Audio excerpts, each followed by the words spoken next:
want to congratulate whoever did the programming and putting on Mike first, because there's some folks here involved in broadband infrastructure, right? Broadband infrastructure, raise your hand, you're involved. That's great. We need you, but the question is, what does that broadband infrastructure do for us? I get really mad when I see the ads on TV that says, get our gigabit service because you can download 5 movies at once. That's fun, okay, so you can download 5 movies at once, but how is it changing my life? How is it changing my health care? How is it changing my education? How is it changing transportation? What is making a significant difference in our lives because of that advanced broadband service? So I decided to go and form a nonprofit. That nonprofit is called US Ignite. We work nationally. And what we do is the last 3 things on Mike's chart there. After you folks make the investment, we try to make sure that investment pays off in quality of life for Utahns and Americans in general by providing better inclusion, better innovation, and better connected communities. So I agree with Mike completely.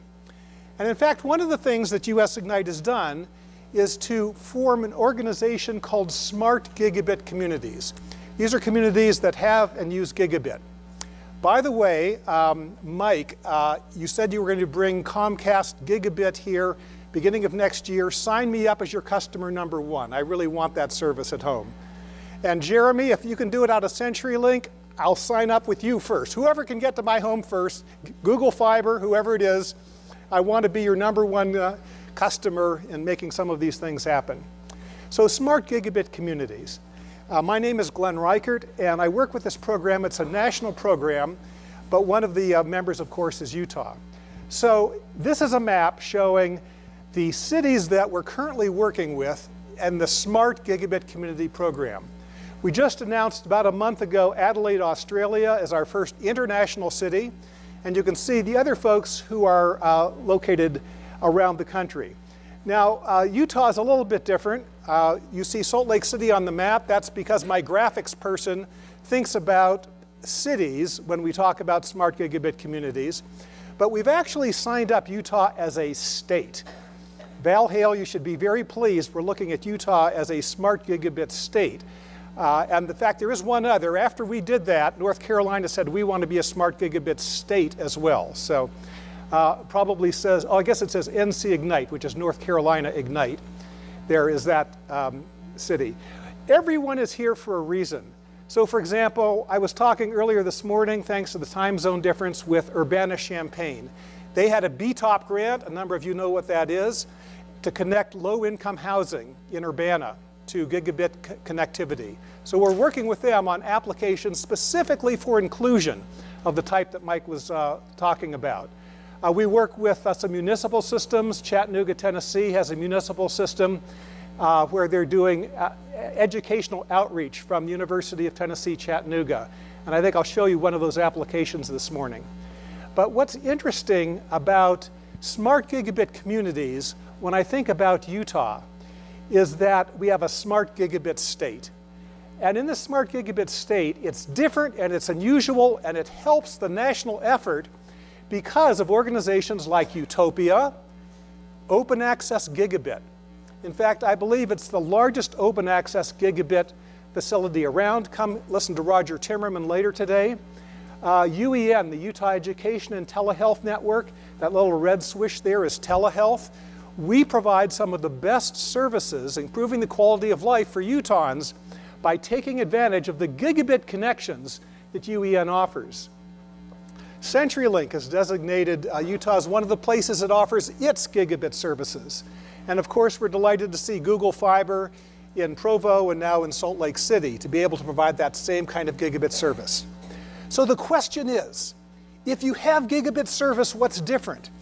Besides downloading 5 movies at once, what can you do that really makes a difference? So what would a statewide internet look like if it were designed to support coming things, the future, the Internet of Things, billions of wireless devices, industrial internet, trustworthy devices, And I believe that what you would find, and what I'm betting on, is it would live at the edge. That is, it would live out in our communities with gigabit access. And those are the two key pieces. So we're looking for those applications that work well there. What are the categories of killer apps for gigabit? Anything that needs anything really big, you get that right away, right, with gigabit.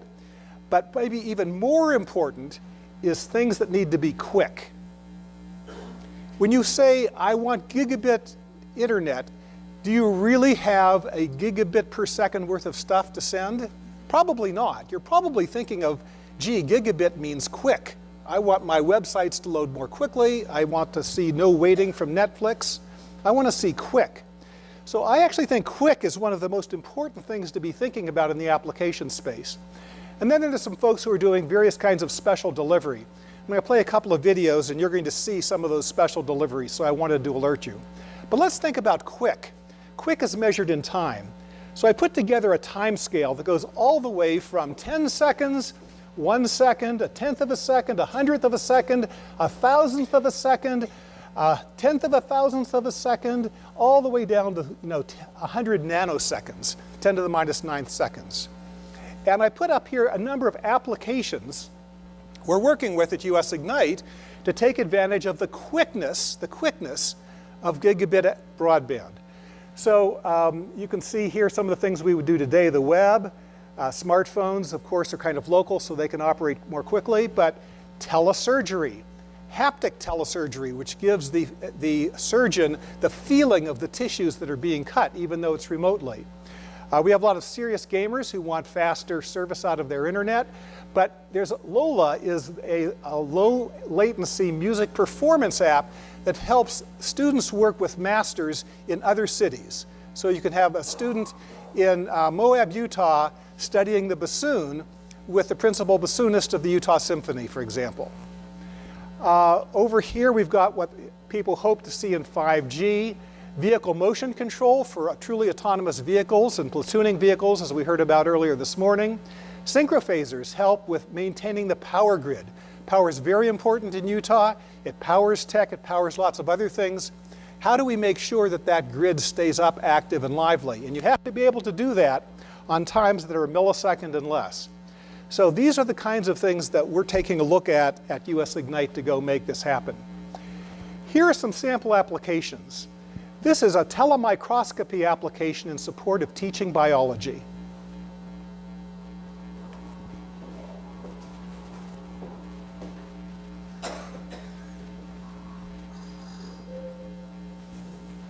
Ever think about the micro world that surrounds us?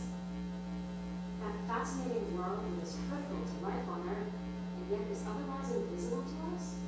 And when kids in Chattanooga, Tennessee are about to learn about this world in a whole new way, thanks to the National Science Foundation, US Ignite, researchers at the University of Southern California, gigabit connectivity, and high-resolution microscopy. Marine biologist, Professor David Karen, has just started teaching a class at USC with remote students at STEM School Chattanooga. STEM students in Chattanooga, home to the country's first community-wide gigabit network, are experiencing biology and STEM like never before. So what's exciting is we've taken a digital cinema camera that we normally use for making Hollywood movies and combined it with this microscope and put it under remote control so the students in Chattanooga can actually move the image.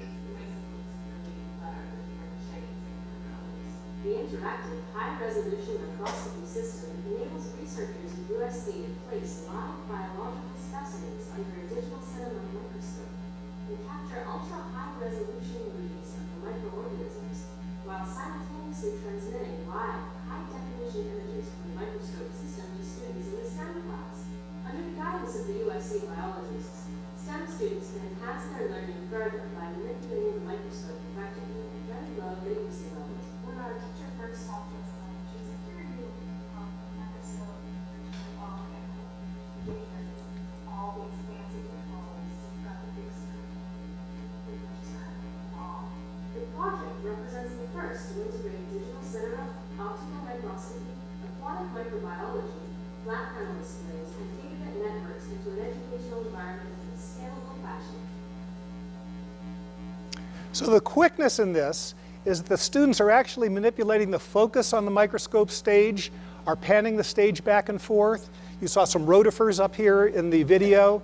They're able to actually control that microscope remotely thanks to the fact that there's a gigabit connection that makes that very quick. So pretty good, right? That's a good use of a gigabit. Let's go take a look at another one. This is streaming virtual reality in education and workforce development. Now, virtual reality, I hope many of you have had a chance to see. You've been able to put on an Oculus headset or some other headset, and you can play games with it. But those games are located right next to you. They're within 10 or 20 feet, and you're connected by a wire. That's the state of the art today. The new state of the art is going to be to stream virtual reality, stream augmented reality from servers in cities, in localities, from educational institutions, from libraries, museums, and schools to other locations, and to be able to do it less expensively. But let's take a look at this application for VR in education and workforce development.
So I hope you caught that. The teacher's inserted into the VR world to help teach the remote student. Another great use of the gigabit. Let's go and take a look at cost reduction. These are how much some of the common VR headsets cost today. If you stream, you can get things down to something like this. This is one of the brand new, just released Wearality $60 streaming gigabit VR AR devices. You could imagine buying these for schools throughout Utah. And then all that other expense is done streaming that technology through the gigabit. So you either have to have something standalone, like in this chart, standalone costs, or something that you're streaming over a gigabit connection for VR AR. Great application. This is a business emergency operations center that operates because it has gigabit connectivity between the businesses and the emergency organizations that it works with. I'm Michael Dunaway. I'm the director of the NIMSAT Institute and the Louisiana Business Emergency Operations Center at the University of Louisiana Lafayette. Hi, I'm Raju Dukumukala. I'm the director of research for the Informatics Research Institute from the University of Louisiana. The project is actually in the U.S. Ignite portfolio in the public sector, and the goal of it is to develop a business emergency operations center concept that can improve the resilience of cities by connecting the private sector, the business community, and the business resources into direct planning with professional emergency management. BELC is an information sharing platform that allows the private sector and the public sector, the government, to share information during a disaster. That we're going to apply analytics, like to predict where the fuel outage is going to be, what's the hotel level going to be along this evacuation process. Well, we have a mind you guys some very sophisticated software-defined network efforts that are underway. Human geography mapping for social network analysis, fuel modeling for evacuation, some pretty sophisticated analytic projects. The goal of our center is to really bring all of those together and focus them on one point where we can deliver them to the public through an emergency operations. And what you're seeing here is we're actually bringing the sensor data from Levy, okay, in real time into a 3D environment. And you have like a near touch interface that will allow emergency managers to actually navigate through the information, about the health of the levee, the water levels, structural integrity, and so on, in a much more efficient way than compared to the keyboard and a mouse and a simple GIS interface. So those are some of the kind of applications that we're developing, for the next generation of PDLC. I think US Ignite has benefited us tremendously because two things, right? Number one, one thing we haven't considered before is how we're going to deal with all the network management issues, right? And that is part of the US Ignite Cities, number one. So we're doing a lot of research in the area of SDN and how we apply SDN tools to improve network management for public safety, number one, right? Number two, it has enabled us to connect with other communities, other cities across the country. We were talking to US Ignite, and we were talking to the city of Kansas, Chattanooga, and several other cities. So it's really opened up. Otherwise we wouldn't have just been limited to our city and our state. But now this has really expanded our horizons to because the problem that we're trying to solve is relevant not just to Lafayette, Louisiana, or the state of Louisiana, but it's relevant across country. So it's greatly benefited us being part of the US Ignite community. It directly relates to the resilience and the protection of individual communities, individual families, universities and schools, and all the people that populate a smart community and a smart city.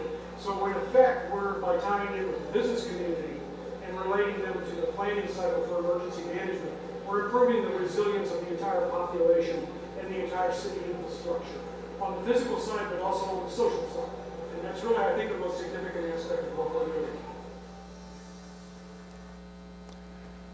So those were all not Utah applications. This is a national program, but we do have one going in Utah. This is done by Chris Butson at the University of Utah Ski Institute.